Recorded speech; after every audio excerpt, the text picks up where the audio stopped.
Hi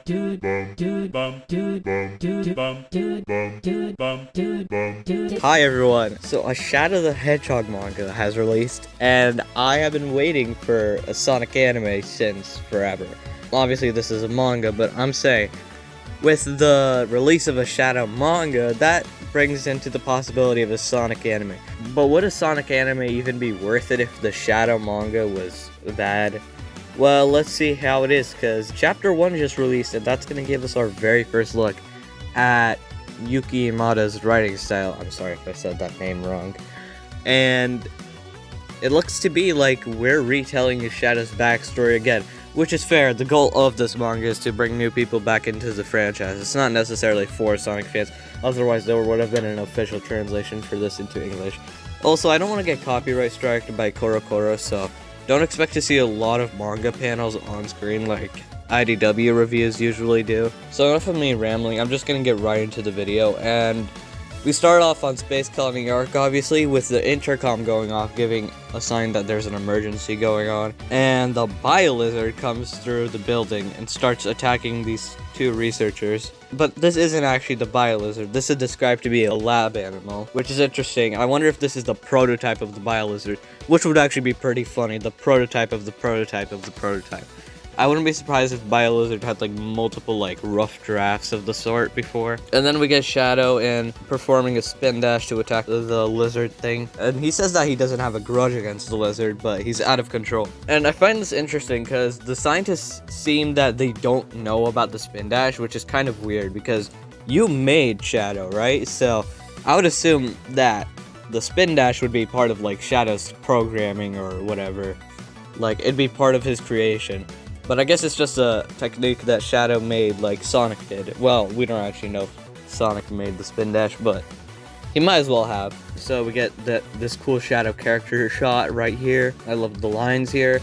I will say the eyes do kind of irk me the wrong way. I'm not sure how to put it on. I'm not sure how to put my finger onto it, but in the foreground, Shadow's right eye seems a little bit too far to the right. I'm not sure if that's just me nitpicking, but it just gives a sort of uncanny look to it. But overall, the art in this manga has been really good. I don't know how experienced Yuki Imada is, but it looks like he's been in the industry for a bit of time, and I can't wait to see his art improve even further. So, this scientist says that he's proud of Shadow, the ultimate life form, and I guess this is Shadow's first time hearing the ultimate life form nickname because he seems to be surprised by this. This is another shot again with the eye problem. It feels way too far to the right. I'm not sure if that's just me, but something about it just makes me feel uneasy. I guess there's no like pupil of the sort. I'm not sure. Usually with modern Sonic characters there's like a white pupil there. Again, I might just be nitpicking. Could just be me, but yeah, it just does look uncanny to me. I'm not sure if that's just me. And he calls being the ultimate life form laughable. So, yeah, that's surprising.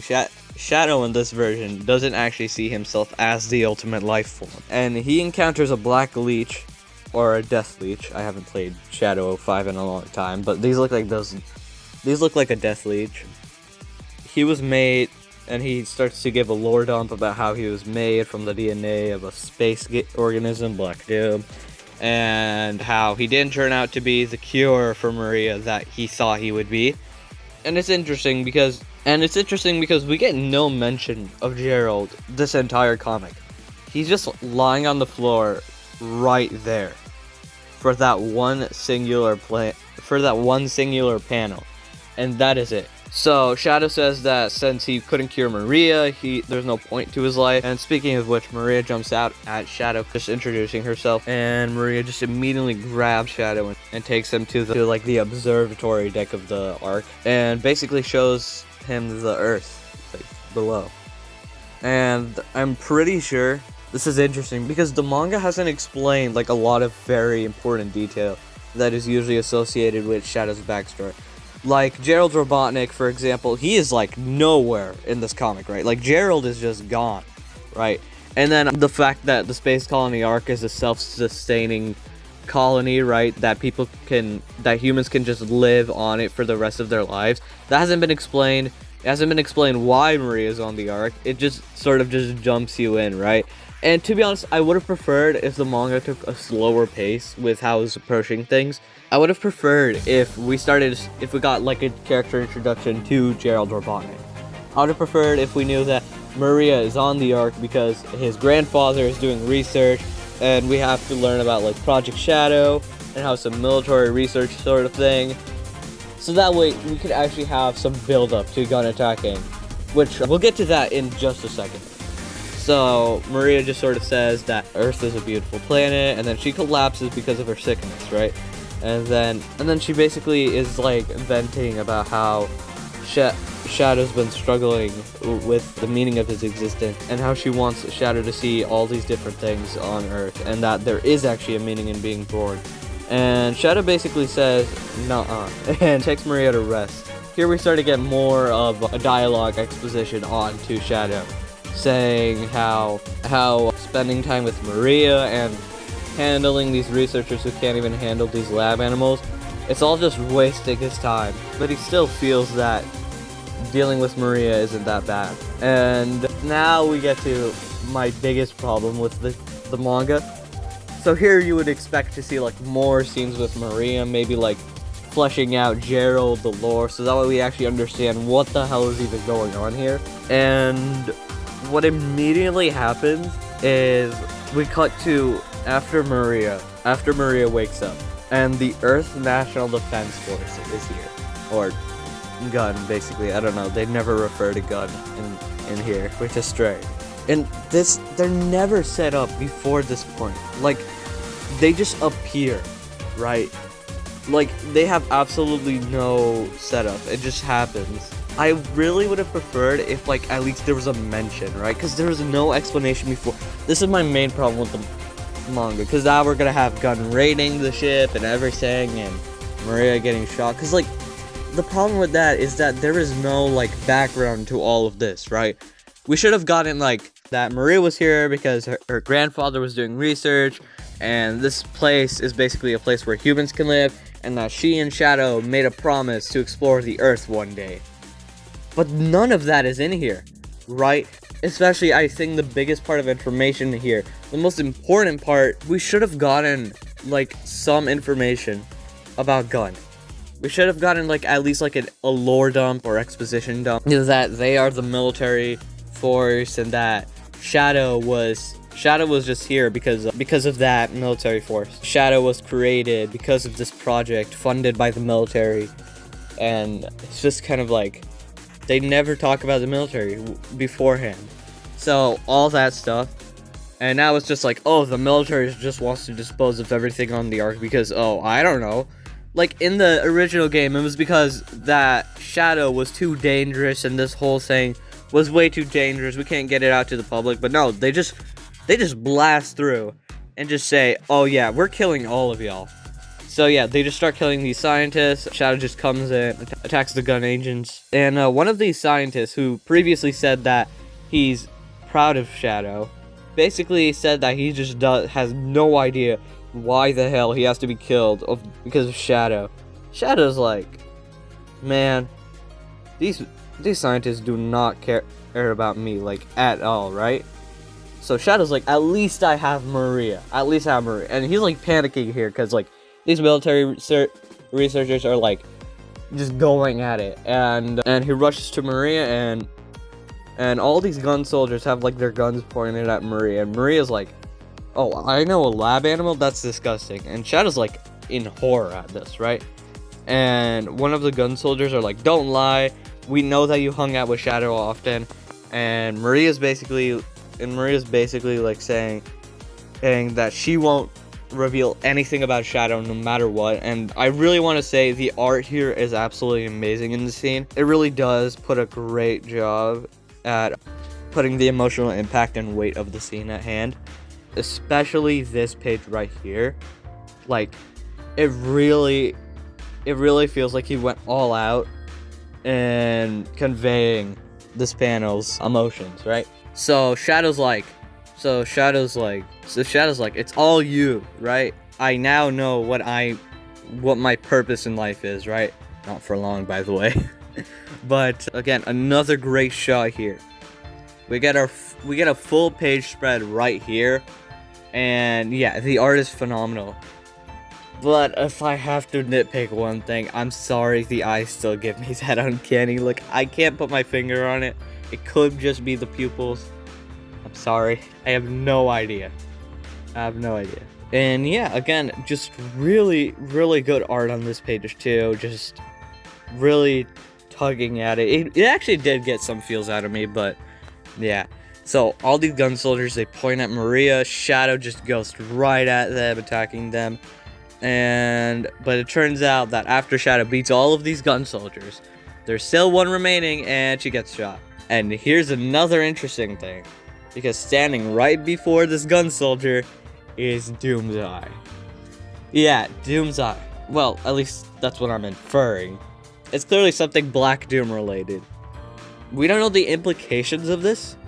Some people have suggested that it means the gun soldier is being controlled by Black Doom, which I have to disagree. There is no way they are doing that. Because, truth be told, if they did that, it would make the entire point of Shadow's character arc in Sonic Adventure 2 pointless. His entire character arc is like, oh, humanity's awful and they're ignorant. Maria's death was caused by human ignorance, not anything else. So, for it to be caused by Black Doom, that would just ruin the entire point of it. But thankfully, I don't believe that's the case. I believe this is sort of like Black Doom saying, I'm watching you, right?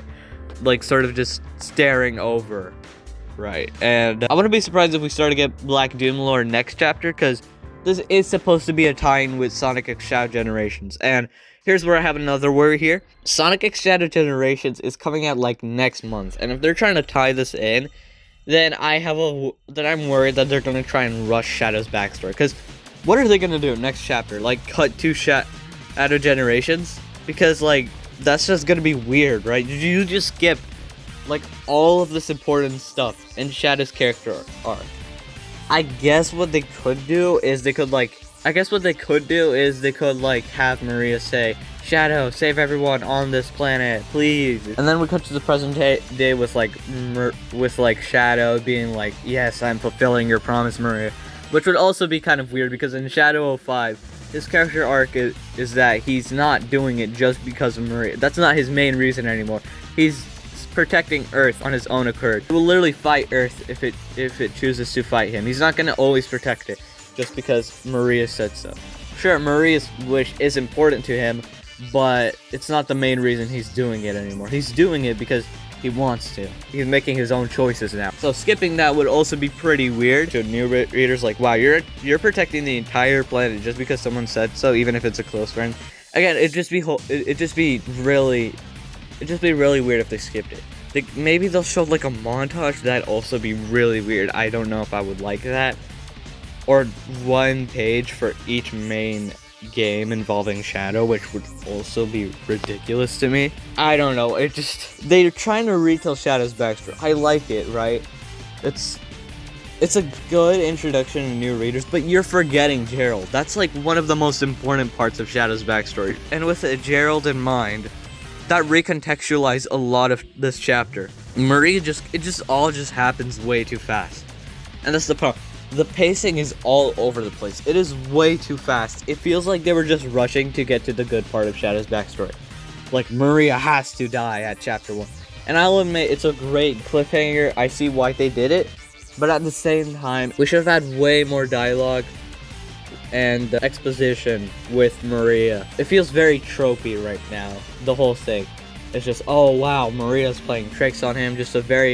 That's usually how sisters are portrayed in anime. It's very tropey, very cliche.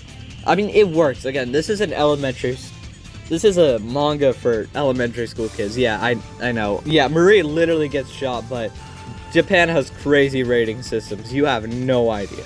But yeah, I get it. This manga is supposed to be for little kids, so I'm not mad at them relying on tropes or cliches, right? My main issue is that they should have taken their time for us to care about Maria more. Because we only get like one real scene to like flesh her out. She's there for like the first half of the manga, and then we cut this straight to the climax of Shadow's backstory. Which worked for the games because it's a video game, right? We need way more than just that. And also, we had in the video game prior exposition. Like Gerald Robotnik, we knew of that stuff. We knew about Gun, right? We knew why they were really invading the space colony arc. They just say, "Oh, we just want to dispose of everything." We don't know the reason. But again, that's just the thing. I hope, because like if they're gonna do this for chapter 1, I'm worried about the rest of the chapters. And I get it, sometimes authors, when starting a story, they want to get to the good part immediately of their story, the real hook of it. But if you're gonna do this for the rest of Shadow's backstory, like, yeah, this is a real, like, dilemma, because I'm sure that they have to, like, adapt Shadow Generations. Like, I'm sure that's, like, the main thing they have to get to. I'm not sure how they'll do it. We'll have to wait and see. Also, Maria got shot, and Shadow's not in, like, a sort of pod to escape from Earth, so I'm not sure how. Maybe Maria will tell Shadow to run to that pod or something. I have no idea. We'll just have to see. For now, I think the chapter's alright. Maybe a 6 out of 10. It's decent. It's fine. It's pretty fun. It has its moments. But I'm still very excited to see the rest of this manga and where it heads from here. Because a Shadow manga is just like way too cool of an idea to pass up on. So yes, even if chapter 1 is a bit rough around the edges, I'm still very excited to see where the rest of it heads. So yeah.